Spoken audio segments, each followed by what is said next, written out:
All right, so today I wanted to go over something that I actually get asked a lot, and I see companies that they just don't understand this the way they need to. And that's really the difference between a sales funnel and a sales cycle. Okay, a sales cycle or a sales pipeline, I use those kind of interchangeably.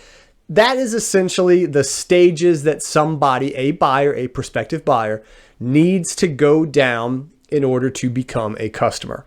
So think of, when you see those graphics of a funnel, right? You have awareness and you have nurture, whatnot, okay? That's part of the funnel. A sales cycle or a pipeline is going to be more of cold, warm, hot, close won, close lost, or cold, warm, demo started, or free trial, or it's going to be all the different stages that, if done in order, somebody will complete and become a customer.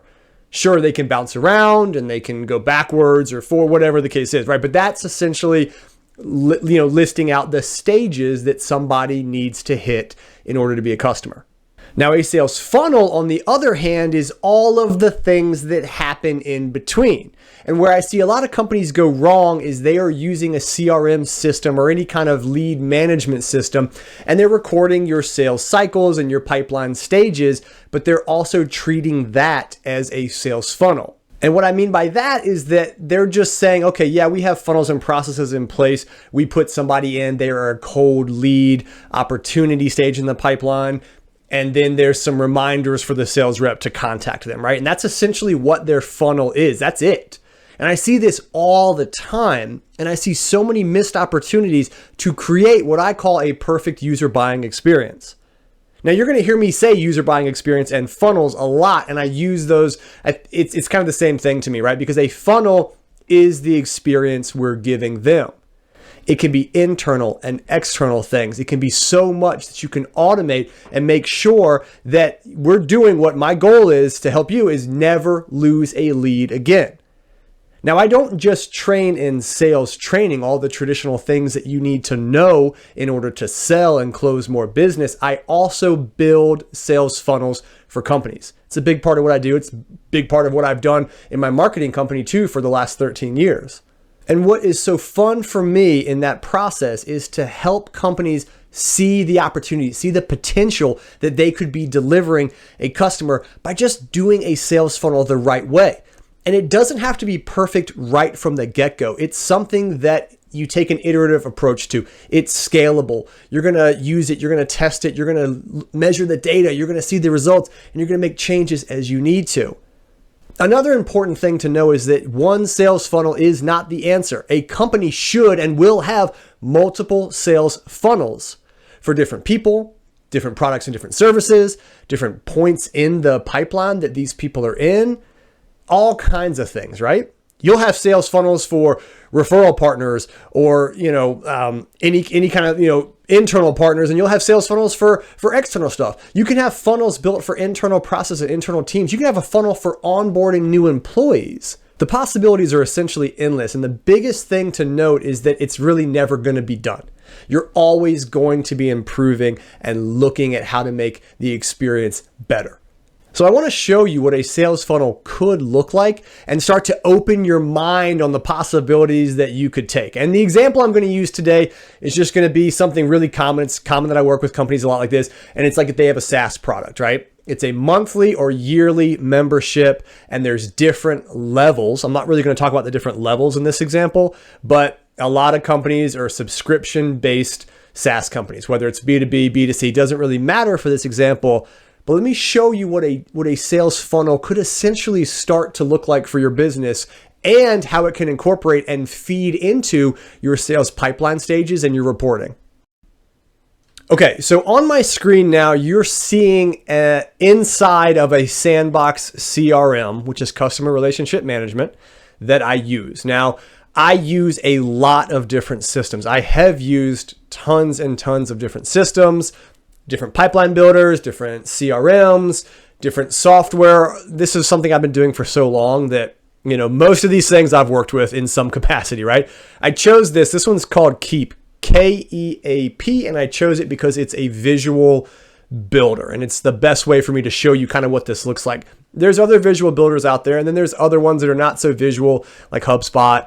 Salesforce isn't very visual. It's just kind of a linear thing, which is still fine. They still work. It's still kind of the same process. But again, this is how you want to be using a sales funnel. Now, most companies, I have not found a company yet that I have worked with that is actually using a sales funnel or a CRM system the right way, or using even more than half the capacity of that. Most companies are using 1/10 or 1/16 of what a system can do, and they're paying monthly for the software, and they're only scratching the surface. So a CRM system like Keep, for example, can do a lot. It can manage pipelines. So for example, I've created a mock pipeline for this example. So there's a sales pipeline section here that I can create. I can build this. So I just built cold, warm, hot, demo, lost one. Because remember, we're doing kind of a SaaS product example right here. So a monthly. So you always kind of want to have a demo or a free trial. Now, what's cool is that when I create these sales pipeline stages, I can do target number of days, I can do the probability, I can do a lot of different things. Most of the time, I see companies just literally putting together sales pipeline stages, and then they have a target number of days, which you can set, right? So basically what this means is, hey, someone comes in, they're a cold lead. We want to try to move them to warm in 7 days or less. And then you can build out your sales funnels to suit that, right? The problem is that most companies are just doing it this way, and that's it. And they're looking at the historical data after the fact. So they'll get quarterly reports or monthly reports about all of these different stages and how many people went into each one and how long they stayed, whether it was within the target or maybe the average was 13 days. So they need to look at, okay, instead of 7 days, we should maybe tweak this up to 14 days, right? But that's after the fact and not something they're really tweaking during, which is what I like to do. I don't like just setting and forgetting something when it comes to CRMs. I like always taking that iterative approach to it. So if we go back to this actual automation here, this is just one of thousands of examples and pathways that you can use, okay? So remember, we've got a SaaS product. The first thing, and I'm treating this as, let's say you get off the phone with an inbound lead, right? They call you, it's inbound, not outbound. The first thing you can do is pull up a form, and you can build these forms, and they can have tons of different things, tons of different options in them. I just built out a quick one here. This can be actually bookmarked. It's a hosted URL that can be bookmarked on your computer, your phone, your tablet, whatever. So whether you're inside or out in the field, you can pull this up, enter the information and the outcomes of that call. Now for this example, again, I'm going to keep it super, super simple. Probably as simple as I've ever built a funnel before. This is what you're looking at right now. But you've got the information for the prospect. You've got their basic stuff. You could have company. You could have all kinds of things, right? I also recommend taking it another step further and even saying, hey, how does this person like to be communicated with? Phone, email, text. What do they like, right? LinkedIn, social media, are you hearing back from them more if you do that? That's a little bit further down the process, but that's just another idea here. So today we're just going to keep it simple. We're going to assign an opportunity, cold, warm, hot, demo, and then we're most interested in is what that person is interested in. Now this most interested in part here, normally you could select multiple topics and then route them accordingly. But again, for simplicity's sake, I've just made it so you can only select one, right? Behind all of these are tags. So if you actually click on this, you'll see that, for example, cold, I'm actually tagging them as a cold prospect. And then warm, I'm tagging them as a warm prospect, okay? Demo, same thing. Demo started. That's a prospect stage that they're in. All of that can not only kick off automation and lead them down the sales funnel, but it can also really do wonders for your reporting when it comes to, hey, how are things going? Where are people moving, right? So let's say we talk to this person and they're interested in efficiency, right? It's a cold lead because they just called in, they're just doing some shopping, and they're interested most in efficiency over cost savings or ease of use. From there, once you submit this form, the first thing that's going to happen 5 minutes later, and this is automated. Now, you can choose, again, this is where I teach automation. I love automation. You're going to automate so much stuff, but you also have to be careful. Does your business, does the conversation merit automation, or does it need to be personal? If it needs to be personal, then this is a manual task here and not an automated email. But for this example, we're going to make it an automated email that happens 5 minutes after the call. There's an automated email that goes out. So we'll just remove those other timers and emails because really what we want to happen is this call follow-up, right?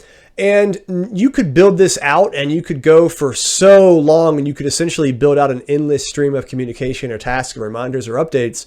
But we know they're interested in efficiency. This is where a lot of companies go wrong, is they would just build this out one size fits all and give a lot of information about their product to the customer, but they're not personalizing it to what they need. But we know they're interested in efficiency. So the first thing that has happened, and you can see here, this is just like a decision point, and I'm routing them. I built this where if the contacts tag contains efficiency or cost savings or ease of use, they're going to be routed to nurture sequences that give them that information. So you've already started personalizing the experience. You've got your call follow-up, and then, because remember, we checked efficiency, they're going to go here. So let's say they go into a sequence of efficiency, and this could be waiting a day, or wait 2 days, or probably waiting 1 day. You can change this to whatever you want. But there could be an email number 1 on efficiency. And it could be saying, hey, this is our software. Here's how it's efficient. Here's what it does. Here's some case studies on how we improved the efficiency of companies A, B, and C, right? But then you can also continue to build this out, because funnels like this, these are short-term nurture sequences, and you want to at least have 7 touch points. Remember, if somebody's a cold lead, I think we put them in there. I think we had the sales pipeline. Let's see. Yeah, 7 days. So you at least want to have a 7-day sequence built out in here, because they're still cold at this point, which is fine. They're still shopping. They're still gathering information. So at the very least, you want to have them in here in this sequence for 7 days, potentially longer. It should be longer. You want them to convert within 7 days. Let's say you have 10 emails over the span of 20 days. If you see certain emails being read more or interacted with more, you move those up. And you try to bring that sales cycle as short as you possibly can. So moving on down through here, in any of these sequences that they're in, we're still tracking. We're still seeing what they're doing. So let's say they're in a 7 email sequence right here, and they end up clicking on an email link in one of these sequences. Well, that might be a trigger to say, okay, they're warming up. They're engaging with our content. So you can automatically create a new opportunity that moves them into the warm stage, takes them out of cold, moves them into warm. It's automatic. You don't have to do it. During that warm stage, we know that the warm stage is 14 days is our target. So you can build out a sequence that wants to convert them in 14 days. Obviously, I've got a 20-day timer here. You can change that to 5 more days, and you can add up all the different days and say, okay, this sequence lasts for X number of days. I always recommend building it out for at least twice your recommended sales cycle time. That way, because it's not always going to be 7 days, it's going to be longer in most of the times. So that's why you can just say, okay, if it's 14 days, we're going to build this out for 28 days, and we're going to have different types of communication.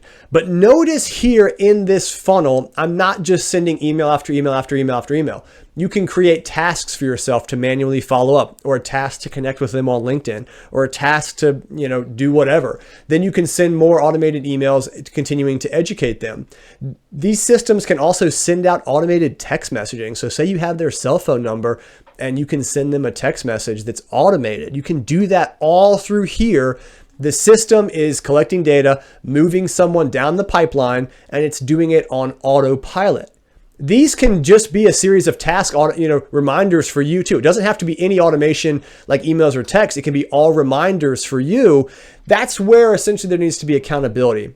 I see all too often there's sales pipelines and sales cycles for companies, and they have set reminders for their reps based on where somebody is. Or like, hey, somebody's been rotting for 13 days, follow up with them.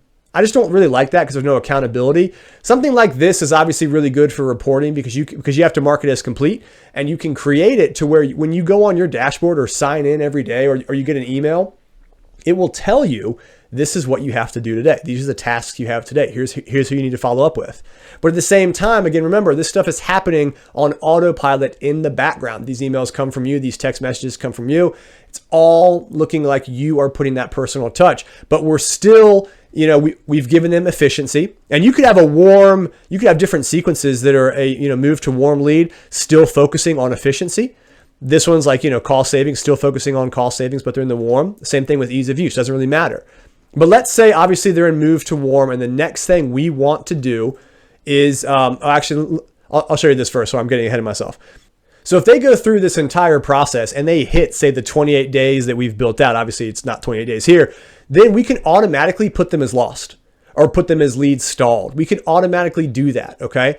Because they've gone through this, they've done this entire process, we have not been able to convert them. Also, at the same time, if you're manually following up or they call you, the system won't know if they call you unless it's connected to a voice over IP system. That's okay. You could go in here easily and have update points to where you're actually updating somebody to remove them from a sequence by manually changing their status. So it can happen automatically or you can manually do it. But the goal of a move to warm is to get them to start a demo. Once they've started a demo, then there could be a convert to paying customer sequence where there's actions inside to convert them to paying customers.